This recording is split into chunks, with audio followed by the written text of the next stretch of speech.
Pronoun पढ़ने जा रहे हैं। प्रोनाउन काफी इंपॉर्टेंट चीज है और प्रोनाउन से मैक्सिमम एरर भी कवर होता है। प्रोनाउन जब आप अच्छे से समझ जाएंगे तो सब्जेक्ट वर्ब एग्रीमेंट, जिसको हम लोग सिंटेक्स बोलते हैं, उस चैप्टर को पढ़ने का जरूरत भी नहीं पड़ेगा। यानी उसका 99% रूल जो है वो प्रोनाउन से रिलेटेड होते हैं, इसलिए ये काफी इंपॉर्टेंट है। प्रोनाउन और प्रोनाउन के बाद एडजेक्टिव हम पढ़ाएंगे, तो काफी इंपॉर्टेंट चैप्टर है एरर के दृष्टिकोण से, कॉमन एरर के दृष्टिकोण से। तो आइए बेसिक में पहले जानते हैं। प्रो है और प्रो का मतलब होता है इन प्लेस ऑफ। ये है नाउन। नाउन किसको बोलते हैं? एनिमल, थिंग, पर्सन, प्लेस या आइडिया को हम लोग नाउन बोलते हैं। तो प्रोनाउन जो है ये दो शब्दों से मिलकर बना है। कौन कौन सा शब्द है? प्रो और नाउन। तो प्रोनाउन का मतलब होता है नाउन के प्लेस में, नाउन के स्थान पर जो वर्ड हम लोग इस्तेमाल करते हैं उसको हम लोग क्या बोलते हैं? प्रोनाउन। यहाँ आप देख रहे होंगे Ram and Shyam are coming. Ram और श्याम आ रहे हैं। राम क्या है? आदमी का नाम है, पर्सन का नाम है, तो पर्सन के नाम को हम लोग संज्ञा बोलते हैं, नाउन बोलते हैं। यहाँ श्याम, तो श्याम क्या है? पर्सन का नाम है, तो पर्सन के नेम को हम लोग क्या बोलते हैं? नाउन बोलते हैं। तो यहाँ राम भी नाउन है, श्याम भी नाउन है, यानी नाउन से दो नाउन हो गए। इसी को हम चाहेंगे तो क्या बोल सकते हैं? They are coming. तो Ram and Shyam are coming के स्थान पे हम बोल सकते हैं दे आर कमिंग। तो ये जो दे इस्तेमाल किया जा रहा है किसके लिए? राम एंड श्याम के लिए। तो दे को हम लोग क्या कहेंगे? प्रोनाउन बोलेंगे। इसी तरह हम कहते हैं आई हैव अ काउ, मेरे पास गाय है। इट गिव्स मिल्क, यह दूध देती। तो इट किसके लिए आया है? काउ के लिए। काउ एक नाउन है, इसके बदले हम बोल रहे हैं इट गिव्स मिल्क, यानी काउ गिव्स मिल्क। काउ के स्थान पे इट जो लगा रहे हैं, इट क्या है? हमारा प्रोनाउन है। इसी तरह देखिए आई लाइक इशिका। इशिका एक लड़की है, लड़की का नाम है, ये नाउन है। हम इशिका के स्थान पे हर का इस्तेमाल कर रहे हैं। आई लाइक हर, मैं उसे पसंद करता हूँ। हर मतलब कौन? इशिका। तो हर भी हमारा क्या है? प्रोनाउन है। अच्छा, आप ये ना सोचे कि सब्जेक्ट वाला जो फॉर्म होता है वही सिर्फ प्रोनाउन होता है, ऐसा नहीं है। ऑब्जेक्ट के रूप में भी प्रोनाउन आ सकता है। चलिए हम लोग डिटेल्स में चलते हैं, रूल्स को जानते हैं जो काफी इंपॉर्टेंट है। देखिए प्रोनाउन में रूल को जानने के पहले इस बेसिक को भी समझना काफी जरूरी है। पर इसके प्रोनाउन में ही हमारा पर्सन आता है। पर्सन कितने तरह के होते हैं आप बहुत बार पढ़ चुके होंगे, बचपन से अनेक बार आप पढ़े होंगे बुक में। पर्सन 3 है, फर्स्ट पर्सन, सेकंड पर्सन और थर्ड पर्सन। फर्स्ट पर्सन में क्या आता है? आई और वी। सेकंड पर्सन में क्या आता है? यू। थर्ड पर्सन में क्या आता है? ही, सी, इट, दे या कोई नाम वगैरह, है ना। अच्छा, ये भी जानिए आई जो है ये प्रोनाउन का सब्जेक्ट वाला रूप है। वी जो है प्रोनाउन का सब्जेक्ट वाला रूप है। इसी तरह ऊपर से लेकर नीचे तक इस कॉलम में सारे सब्जेक्ट के रूप में इस्तेमाल किए जाते हैं। और ये है नॉमिनेटिव केस, जिसको हम लोग कर्ता कारक बोलते हैं ना। इसी तरह देखिए आई से ही बना है माई, आई से ही बना है माइन और आई से ही बना है मी। आई जब आपका फर्स्ट पर्सन है तो माई को भी फर्स्ट पर्सन कहेंगे, माइन को भी फर्स्ट पर्सन कहेंगे और मी को भी फर्स्ट पर्सन कहेंगे। इसी तरह यू आपके सेकंड पर्सन है तो योर को भी सेकंड पर्सन कहेंगे, योर्स को भी सेकंड पर्सन कहेंगे और यू को भी सेकंड पर्सन कहेंगे। तो इससे रिलेटेड जितना वर्ड होंगे उसको देखना पड़ेगा, जानना पड़ेगा कि कौन सा सब्जेक्ट फॉर्म में है, कौन सा पॉजेसिव केस में है और कौन सा ऑब्जेक्टिव केस में है यानी कर्म कारक में है, ठीक है, और कौन सा संबंध कारक में है। सिंपल आप इसको ये समझिए कि ये सब का इस्तेमाल हम लोग सब्जेक्ट के रूप में करते हैं, इसका इस्तेमाल हम लोग ऑब्जेक्ट के रूप में करते हैं, ठीक है, और ये पॉसेसिव के रूप में करते हैं, जो कि आगे हम लोग पढ़ेंगे। और इस टेबल पर जो है 8 से 10 रूल्स है जो काफी इंपॉर्टेंट है और बहुत ही बारीकी से इसका अध्ययन करना जरूरी है। चलते हैं अब रूल्स में। प्रोनाउन का फर्स्ट रूल ये है, काफी इंपॉर्टेंट है, इससे कई बार क्वेश्चन पूछे गए हैं और अभी भी पूछे जा रहे हैं। ये देखिए, ये है ईदर, ये है एनी, ये है नीदर और नन। ईदर का मतलब क्या होता है? ईदर का मतलब होता है दोनों में से कोई एक, दोनों नहीं। देखिए दोनों और दोनों में से कोई एक, इसमें काफी अंतर है ना। इसी तरह यहाँ एनी है, एनी मतलब होता है अनेक में से कोई एक, अनेक यानी 2 से ज्यादा होना चाहिए। याद रखिए ईदर का इस्तेमाल हम लोग जब भी करेंगे तो 2 के केस में, और 2 से ज्यादा होता है तो एनी का।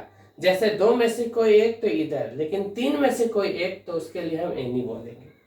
इसी तरह नीदर है, नीदर भी दो के लिए होता है, जिसका मतलब है दोनों में से एक भी नहीं, कोई नहीं। नन यानी अनेक में से कोई नहीं, ये दो से ज्यादा के लिए इस्तेमाल होता है, ये दो के लिए। एक छोटा सा एग्जांपल यहाँ समझने का कोशिश मैं करता हूँ। यहाँ है either of the two boys, ये सही है या गलत, तो हम बिल्कुल सही बोलेंगे, और इसका मतलब है दोनों लड़कों में से कोई एक लड़का।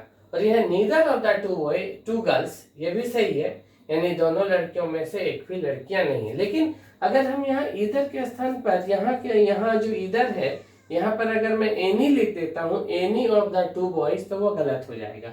हम ईदर के स्थान पर एनी का इस्तेमाल नहीं कर सकते हैं, क्योंकि यहाँ दो है। लेकिन अगर यहाँ तीन हो जाता तो either of the three boys नहीं बोल सकते थे, वहां बोलना पड़ेगा any of the three boys.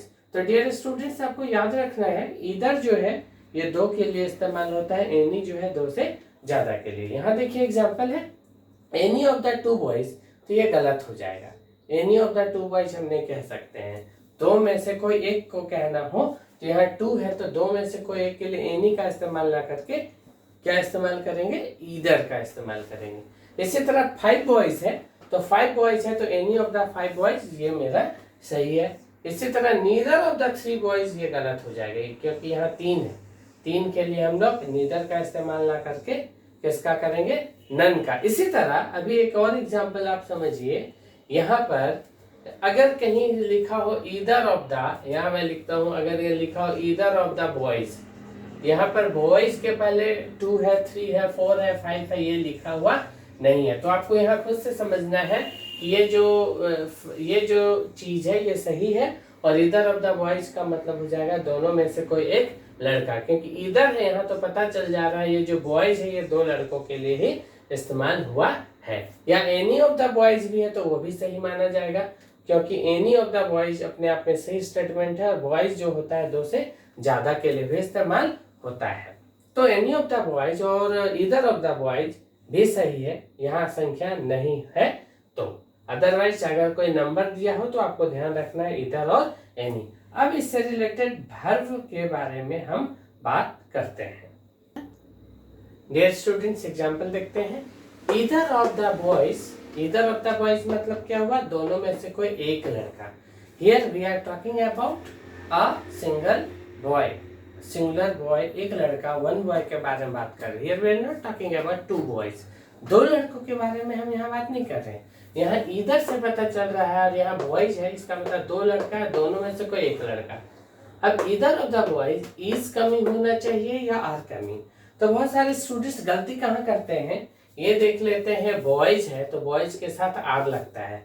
No, आप कंप्लीट सेंस में जाइए, कंप्लीट मीनिंग में जाइए, इस बॉयज को मत देखिए। यहाँ पर आप वर्ब जो लगाएंगे ये पूरे स्टेटमेंट के अनुसार लगाएंगे, और यहाँ है either of the boys, either of the boys यानी दोनों में से कोई एक लड़का, यानी एक लड़का के बारे में बोल रहे हैं, इसलिए इज कमिंग होगा, आर कमिंग नहीं होगा। तो either of the boys are coming ना होके क्या होना चाहिए, इज कमिंग, यानी दोनों में से कोई एक लड़का आ रहा है, एक लड़का आ रहा है, यानी आने का काम जो कर रहा है, सब्जेक्ट जो है वो मेरा सिंगुलर है, एक है, आने का काम एक लड़का कर रहा है, इसलिए इज कमिंग कहेंगे। इसी तरह नीदर ऑफ देम, यानी उनमें से कोई भी नहीं, यानी दोनों में से कोई नहीं, तो यहाँ पर भी हम लोग सिंगुलर का इस्तेमाल करेंगे, हैज का इस्तेमाल करेंगे, हैव का नहीं करेंगे। इसी तरह none of the students go या गोज टू स्कूल, क्या होना चाहिए बताइए। तो पहले इसका मतलब जानते हैं। नन ऑफ द स्टूडेंट्स मतलब कोई भी स्टूडेंट नहीं, तो कोई भी स्टूडेंट नहीं, तो यहाँ भी सिंगुलर वर्ब लगाएंगे, और एस या ई एस वाला जो वर्ब होता है वो सिंगुलर होता है। जैसे ही गोज हम लोग बोलते हैं, सी गोज बोलते हैं, ही गोज क्यों बोलते हैं, क्योंकि ही जो है ये मेरा सिंगुलर सब्जेक्ट है, सिंगुलर प्रोनाउन है, तो इसके साथ वर्ब भी सिंगुलर होगा। इसी तरह यहाँ पर हम लोग एक भी स्टूडेंट को नहीं बोल रहे हैं, इसलिए यहाँ सिंगुलर वर्ब क्या होगा, गोज। ईदर, नीदर, एनी, ये सब के साथ सिंगुलर वर्ब लगाना है, चाहे मेन वर्ब हो या हेल्पिंग वर्ब हो। हेल्पिंग वर्ब भी सिंगुलर लगेगा और मेन वर्ब भी सिंगुलर लगेगा। इसी तरह नीदर ऑफ द बॉयज, यानी दोनों में से कोई भी लड़का नहीं, एक भी लड़का नहीं। हैज और हैव है आपके पास, तो आप यहाँ सिंगुलर लगाएंगे, हैज कंप्लीटेड। इधर भी देखिए, यहाँ भी एरर दे सकता है। Neither of the boys has completed his work या देयर वर्क, तो यहाँ होगा हीज वर्क। क्यों? यहाँ पर नीदर ऑफ द बॉयज जो है दोनों में से कोई नहीं, तो सब कुछ सिंगुलर बोलना पड़ेगा। तो बॉय का मतलब होता है ही से बना है हीज, दे से बना है देयर। हम यहाँ नीदर और नन के केस में या ईदर और एनी के केस में हम लोग सिंगुलर लगाएंगे, इसलिए यहाँ हीज होना चाहिए। इसी तरह any of the girls can not do their work ना होके क्या होगा? Her work.